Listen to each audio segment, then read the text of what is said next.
मैंने भी सुभद्रा योजना अप्लाई करथिले एंड सेमानकर जदि पेमेंट आसी नाही ताले सेमाने एई वीडियोटी को नियत भाबरे देखंतु केबे नेक्स्ट पेमेंट आसीबो and new payment next payment भी एठी आपण माननकु मिली जिवो। तो ऐसे विषय रे नै कि एई अपडेट रहिछि एई वीडियो रे आपण माने जानि परिबे केबे एंड केउ माननकु केते केते लोकंकु एठी पेमेंट मिलिबो एंड जे माननकु भी मिली नाही पेमेंट सेमाननकु प्रति घर घर जाइए पेमेंट देवाई ये निष्पत्ति नि तो नि देखु डिटेल्स टी जहाद्वारा आपण मैंने भी जापर एंड वीडियोटी को बहु माध्यम शेयर भी करे। तो चलते डिटेल्स टी को देखी नेबा कौन कौन सब प्रोसेस रही एंड जो मानक भी मिलनी से कि भाव में कौन कले से मिल एंड से भी मिलवाई बोली न्यू अपडेट आसी आम ये बड़ अपडेट टी रही आम एप्रिल मासर तो डिटेल्स टी को देखी नेबा।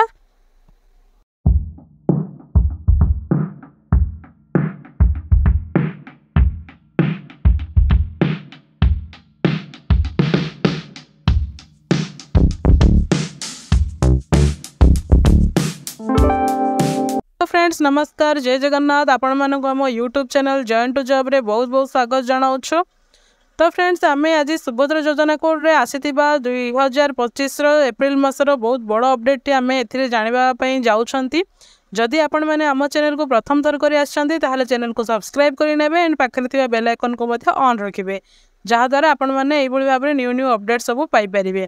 तो चलते देखा सुभद्रा योजना न्यू अपडेट कौन रही। सुभद्रा योजना को नहीं बड़ अपडेट देती उपमुख्यमंत्री प्रभाती परिड़ा शेष तारीख सुधा नूतन भाव आवेदन करिथिबा हिताधिकारी को सर्वे पर आसंता 22 और 23 तारीख में टंका आसवा नहीं से सूचना प्रदान करिसंती। से कहिसंती एप्रिल 22 और 23 तारीख में मिलिबो सुभद्रा टंका सर्वे पर योग्य हिताधिकारी को मिलिबो टंका मिलिबो। सुभद्रा योजना बाद पड़ता 1,70,000 हिताधिकारी को भी टंका आसीबो टंका जो मैंने भी 1,70,000 हिताधिकारी बाद पड़ते से भी यही टाइम रे यही डेट रे पेमेंट आसीबो से अकाउंट को।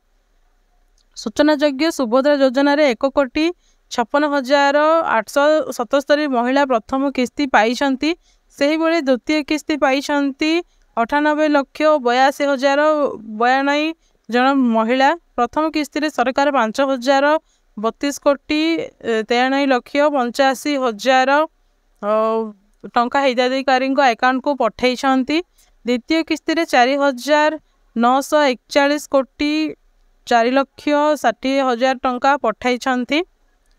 बाद पड़ता योग्य हिताधिकारी को मिलिबो सुभद्रा टंका आसंता 22 और 23 तारीख में बाद पड़ता 1,70,000 हिताधिकारी मध्य योग्य हिताधिकारी सुभद्रा टंका पाइबे। तो जो मैंने भी ठीक हिताधिकारी अच्छा जो मैंने पाइबापी योग्य से मैंने निहाती भाव में यही एप्रिल 22 कि 23 तारीख में से पेमेंट पाइबे। अयोग्य हिताधिकारी सर्वे पर तृतीय किस्ती टंका दिज्व।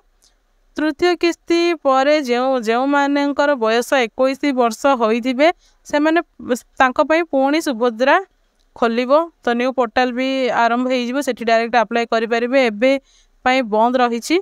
यही सूचना देइछंती उपमुख्यमंत्री प्रभाती परिड़ा।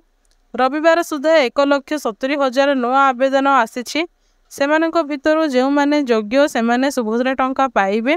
प्रथम किस्ती रे सरकार 5,032,93,85,000 टंका हिताधिकारी अकाउंट को पठाई।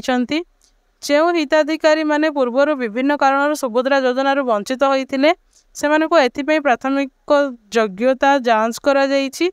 आगामी 14 एप्रिल पर घरे घरे जाई अतिरिक्त जांच कार्य हासिल करा जिवो। तो ये 14 एप्रिल पर घरे घरे जाइए जांच करा जिवो। जो मैंने भी पाई नांती तो ये डायरेक्ट पाई परिबे से माने तो कौन भी टेंशन नवा किसी आवश्यक ना।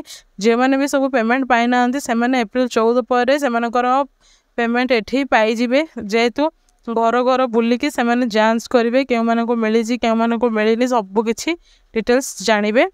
गत किसी सप्ताह धरी जो 1,00,000 हिताधिकारी द्वितीय किस्ती बाद पड़ते से माने केस निराकरण विशेष तर्जमा हेल्बो बोली परिड़ा जणाइछंती। से कहते धन्य गर्भर लोक बाद दे प्रकृत आवश्यकता मानक ही यही सुविधा मिल। उल्लेख्य जे सुभद्रा योजना रे एजाएं 1,65,68,73 जन प्रथम महिला प्रथम किस्ती एवं 98,82,092 जन द्वितीय किस्ती पाई सारी। सरकार प्रथम किस्ती रे 5,329 कोटी 93,85,000 टंका और द्वितीय किस्ती रे 4,941 कोटी 4,60,000 टंका वितरण कर सारी। एवं पर्यंत यही संशोधित प्रक्रिया पर जो मैंने 21 वर्ष बयस पूर्ण करिसेंती सेमानक पई पुणी थे सुभद्रा योजना रे आवेदन करिवार सुजोग मिलिबो बोली उपमुख्यमंत्री आश्वासन देइछंती। तो जो मैंने भी हिताधिकारी योग्य अच्छा से तो मिलिबो।